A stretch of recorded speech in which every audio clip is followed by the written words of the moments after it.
तो ब्रेक के बाद स्वागत है आप सभी का इस वक्त की सबसे बड़ी खबर की सबसे बड़ी कवरेज आप देख रहे हैं अपने चैनल पर। तो बाबरी जो विवादित ढांचा गिराया गया था, उस मामले में अदालत के जिस फैसले का 28 साल से इंतजार किया जा रहा था, वो फैसला आज आ गया है और सभी को बरी कर दिया गया है। अदालत की तरफ से कहा गया कि उस वक्त कोई साजिशन ढांचे को नहीं गिराया गया, कोई षड्यंत्र नहीं था।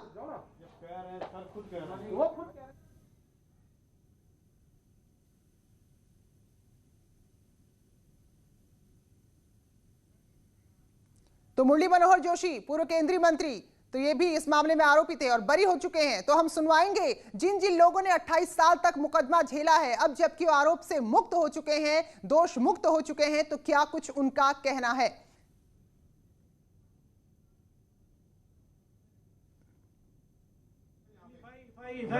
Contact Corona, all of you will be all for it. Ashish sir, एक आदमी से ज्यादा मैं मिलता नहीं हूँ, 15 आदमी के आगे। चलो दोबारा जाना। कोरोना को लेकर थोड़ी सतर्कता बरत रहे हैं। तो मुरली मनोहर जोशी का ही कहना है कि वो आजकल मिल नहीं रहे किसी से और इस भीड़ को थोड़ा वो दूर करने की कोशिश कर रहे हैं। तो अपनी बात अभी रखेंगे।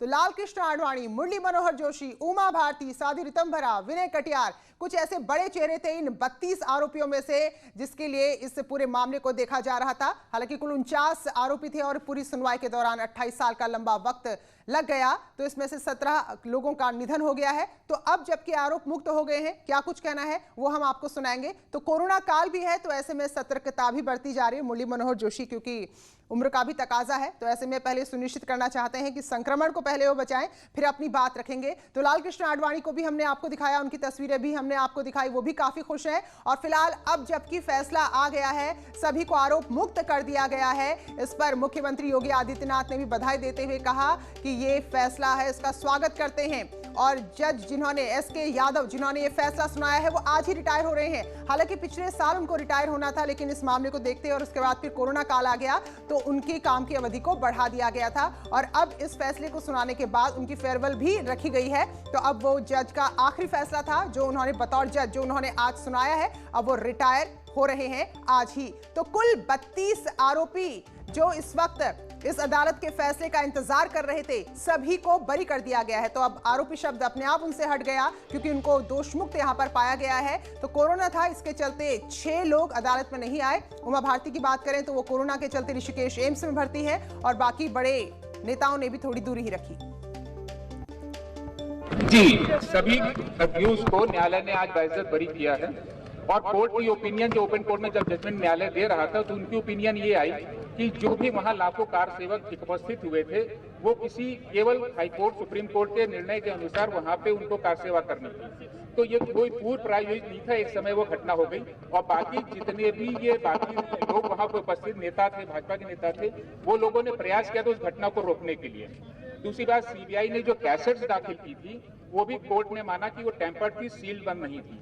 तीसरी कोर्ट की ओपिनियन आई थी कि जो वहां पे जो पेपर्स की कटिंग्स कोर्ट सीबीआई ने दाखिल की थी, उसकी कोई प्रिंट या उसका कोई बेस नहीं था कि वो कहां से आई थी। तो ये कोर्ट का ये निर्णय आया है। अयोध्या प्रकरण, विशेष न्यायाधीश अयोध्या प्रकरण ने सभी 32 अभियुक्तगणों को बाइज्जत बरी किया है और ये माना है कि जो आरोप सीबीआई ने लगाए थे, वो आरोप सभी गलत हैं और एविडेंस उनके खिलाफ अपर्याप्त माना है। टिप्पणी की है कि देखिए, विश्व हिंदू परिषद का या संघ परिवार एक ऐतिहासिक है और वो निर्णय इस बात को सिद्ध करता है कि 6 दिसंबर को अयोध्या में हुई घटनाओं के लिए कोई षड्यंत्र या किसी प्रकार का ऐसा आयोजन नहीं था, वो अचानक हुआ है। हमारा स्वयं का आंदोलन जो भारतीय जनता पार्टी की तरफ से राम मंदिर के निर्माण के लिए सहयोग के रूप में किया जा रहा था, श्री आडवाणी जी के नेतृत्व में और भारतीय जनता पार्टी के उस समय के अध्यक्ष के रूप में जो मैं उसमें सहयोग कर रहा था, उस सब का एकमात्र उद्देश्य जन जागरण करना और राम मंदिर के लिए देश भर में एक जनमत और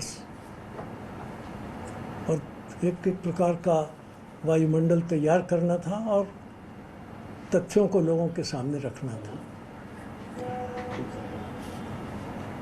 इस निर्णय ने यह सिद्ध कर दिया है कि हमारा आंदोलन, हमारे कार्यक्रम किसी षड्यंत्र के तहत नहीं थे। वो एक सामान्य जनतांत्रिक आंदोलन के तौर पर थे। ये बड़ी बात है। इससे हम सब प्रसन्न हैं, देश प्रसन्न है। और अब मैं ऐसा समझता हूँ कि इसके बाद ये विवाद समाप्त होना चाहिए और सारे देश को मिलकर भव्य राम मंदिर के निर्माण के लिए तत्पर होना चाहिए। इस अवसर पर मैं तो एक ही बात कहूँगा कि जय जय श्री राम और सबको सन्मति दे भगवान। धन्यवाद। तो मुरली मनोहर जोशी, सबको सन्मति दे भगवान, तो इस बात पर उन्होंने अपनी बात को पूरी किया। उनका साफ तौर पर कहना है कि अदालत से भी अब साफ हो गया है कि वो कोई षड्यंत्र नहीं था, उसकी कोई पूर्व नियोजित कोई योजना नहीं थी कि वहां जाकर ढांचे को गिराना है। वो अचानक से हुआ है। वो एक जनतांत्रिक आंदोलन था जिसमें कुछ लोगों का उन्माद बढ़ा और ढांचे को गिरा दिया गया। तो उन्होंने साफ तौर पर कहा कि ये बात अब सिद्ध हो गई है, इसलिए इस विवाद को यहीं खत्म हो जाना चाहिए और सबका ध्यान एक भव्य राम मंदिर के निर्माण की तरफ होना चाहिए।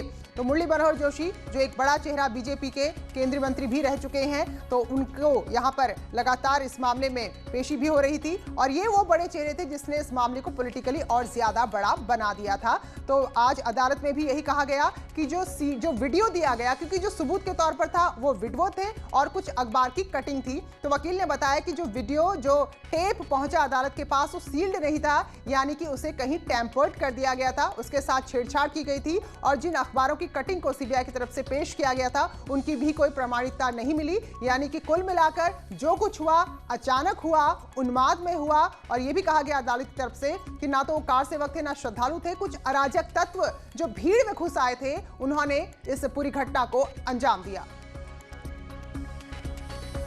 अनामिका और राजीव हमारे साथ लगातार जुड़े हुए हैं। राजीव, वैसे तो ये मुद्दा पूरे देश के लिए, कहें कि दुनिया के लिए काफी बड़ा है, क्योंकि इस मुद्दे के बाद अचानक बहुत सारी चीजें बदली, बहुत सारी राजनीतिक मुद्दे बदले, हालात बदले, लेकिन ये सब कुछ क्योंकि उत्तर प्रदेश की धरती में हुआ था, तो इसलिए ये मामला उत्तर प्रदेश के लिए और ज्यादा अहम हो जाता है। तो अब वाकई में इस फैसले के बाद, आज के बाद अब विराम लगेगा इस पूरे मुद्दे पर, क्योंकि जो चुनाव में हम देखते हैं बार बार मुद्दा उठाया जाता है, बीजेपी को घेरने की कोशिश की जाती है।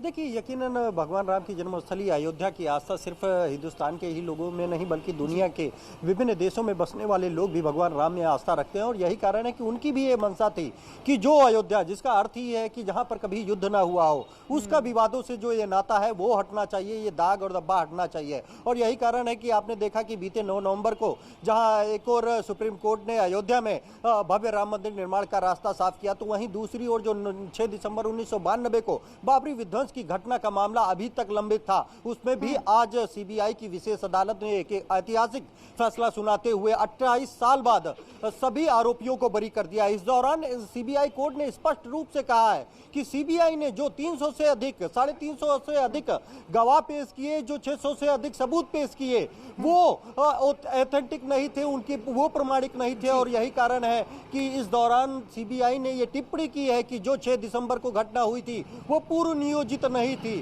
कार सेवा के लिए लोग पहुंचे थे, एकाएक वहां पर उन्माद में कुछ लोग ऐसे शामिल थे जिनके द्वारा ये घटना अंजाम दी गई। तो ऐसे में जो आरोपी हैं उनको इसका दोषी नहीं ठहराया जा सकता। और यही कारण है कि चाहे लाल कृष्ण आडवाणी हो, मुरली मनोहर जोशी हो, साध्वी ऋतंबरा हो, उमा भारती हो, कल्याण सिंह हो, जो उस समय मुख्यमंत्री थे, उनकी इसी के घटना के बाद उनका पद भी गया था, तमाम बड़े नेताओं को बरी किया गया है और ये कोशिश की गई है कि जो अयोध्या में एक विवाद बचा था। बिल्कुल बिल्कुल। और अभी मुरली मनोहर जोशी ने भी कहा कि सबको सन्मति दे भगवान, और वाकई में हम चाहते हैं कि जो अयोध्या का नाम है वो चरितार्थ भी हो और ये विवाद खत्म हो और आगे अब आगे किस सुधार को ले। बीजेपी के नेता ओपी सिंह भी हमारे साथ जुड़े हैं। तो पहले ओपी सिंह जी बहुत बहुत स्वागत है। मैं अनामिका से थोड़ा अपडेट ले लूं, वो परिसर में मौजूद है। तो अनामिका, क्या कुछ नई खबर है यहाँ पर, क्या कुछ नई हलचल? और देखिए, जिस तरीके से सुबह से यहाँ पे गहमा गहमी का माहौल था, सबसे ज्यादा नजरें जो थी वो इसी कोर्ट परिसर पर लगी हुई थी कि फैसला क्या आता है। लेकिन अभी जिस तरीके से माहौल तनाव वाला था वो उतना रिलैक्स हो गया है। देखिए, कोर्ट परिसर के बाहर जो बैरिकेटिंग की गई थी पुलिस की ओर से, वो हटा दी गई है और देखिए सिर्फ वो बैरिकेटिंग लगाई गई है। जो भी अंदर लोग मौजूद थे उनको दूसरे गेट से धीरे धीरे करके वो बाहर निकल रहे हैं। बिल्कुल अनामिका, तो माहौल रिलैक्स हो चुका है। ओपी सिंह जी स्वागत है आपका। तो बीजेपी कितनी रिलैक्स हुई है आज के इस फैसले के बाद? इस फैसले के बाद केवल बीजेपी ही नहीं रिलैक्स हुई है, बल्कि पूरा देश रिलैक्स हुआ। जिस प्रकार से राम जन्मभूमि मंदिर के निर्माण के संबंध में पूरे देश को कोर्ट के फैसले का इंतजार था, उसी प्रकार से बाबरी मस्जिद के इस मामले में भी देश की जनता को इंतजार था। 28 साल की इंतजारी के बाद न्यायालय ने दूध का दूध, पानी का पानी कर दिया है और न्यायालय ने स्पष्ट कहा है कि यह घटना पूर्व नियोजित नहीं थी। न्यायालय का यह कहना है कि यह घटना पूर्व नियोजित नहीं थी, अपने आप में सारे तथ्यों को उजागर कर देता है। मतलब कि इसमें न तो षड्यंत्र था, न तो इसमें कोई तैयारी थी, बल्कि अचानक कुछ तत्वों द्वारा। ओपी सिंह जी रोकना चाहेंगे महंत नरेंद्र गिरी इस मामले में। कुछ लोग हैं, कुछ लोग नहीं हैं। जिन लोगों ने पूरा ये सहयोग किया है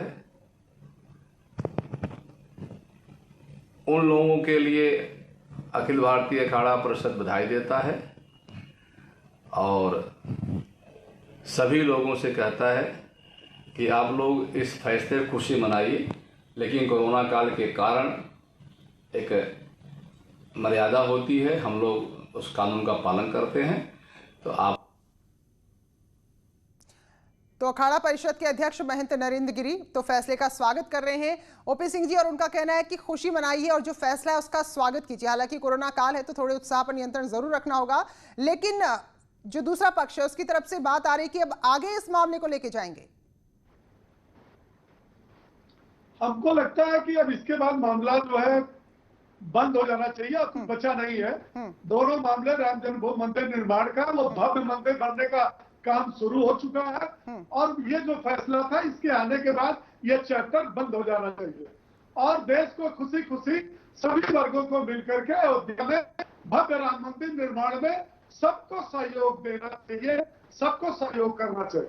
जी, तो ओपी सिंह जी क्या मानते हैं, जो ये 28 साल का वक्त गुजरा, सामने जाकर ये बता दिया कि अभी हमारे यहाँ देश में न्याय का राज है, कानून का राज है, इसी को कहते हैं राम राज, इसी को कहते हैं कानून का राज। और जो सांप्रदायिक शक्तियां थी उनकी हार हुई है। इस फैसले का हम दिल से स्वागत करते हैं। तो मोहसिन रजा यूपी कैबिनेट में मंत्री, तो उनका साफ तौर पर कहना है कि ये जीत हुई है न्याय की और जो सांप्रदायिक शक्तियां थी उनकी हार हुई है। तो ओपी सिंह जी, क्या वाकई में इस मुद्दे को बहुत बढ़ा चढ़ाकर पेश किया गया, बीजेपी के खिलाफ एक सांप्रदायिकता का तमगा देने की कोशिश की गई? आपको लगता है उनको भी जवाब है? जी बिल्कुल जवाब है। जवाब तो उनको भी है। जब राम मंदिर निर्माण के मामले में कुछ दलों ने सुप्रीम कोर्ट से लेकर के हर मामले में उन्होंने अड़ंगा डाला और इस मामले में भी उनकी फितरत कुछ और थी, न्यायालय ने दूध का दूध पानी का पानी कर दिया। उनको स्वयं इस बात का सबक मिल चुका है कि जो हुआ वो सही हुआ, जो हो रहा है वो सही हो रहा जी। अब भी उनको अगर सन्मत आ जाए, अब भी उनको सद्बुद्धि आ जाए, भगवान करे कि उनको सद्बुद्धि आ जाए और इस मामले में प्रोपेगेंडा करना बंद कर दे। ओपी सिंह जी, 6 दिसंबर 1992 को जो हुआ और आज के दिन 30 सितंबर 2020 में जबकि ये फैसला आ गया है, तो ये 28 साल के दौर को आपको क्या लगता है कि जो आरोपी आपके पार्टी के बड़े चेहरे थे उससे नुकसान हुआ या फिर नुकसान कुछ नहीं बल्कि बीजेपी के लिए एक मजबूत आधार मिला? नहीं, इसमें कोई नुकसान नहीं हुआ, बल्कि इस फैसले ने बीजेपी को एक मजबूत आधार मिला है, क्योंकि पार्टी के बड़े से बड़े नेता उसमें इन्वॉल्व थे और अगर वो निर्दोष हुए इसका मतलब ये होगा कि बाबरी मस्जिद विध्वंस में उनका कोई किसी प्रकार का कोई हाथ नहीं था। तो ये तो बीजेपी को मजबूती प्रदान करेगा, उसी प्रकार से मजबूती प्रदान करेगा जिस प्रकार से सुप्रीम कोर्ट के फैसले के बाद अयोध्या में भव्य राम मंदिर निर्माण का कार्य शुरू। बिल्कुल, तो हम सब भी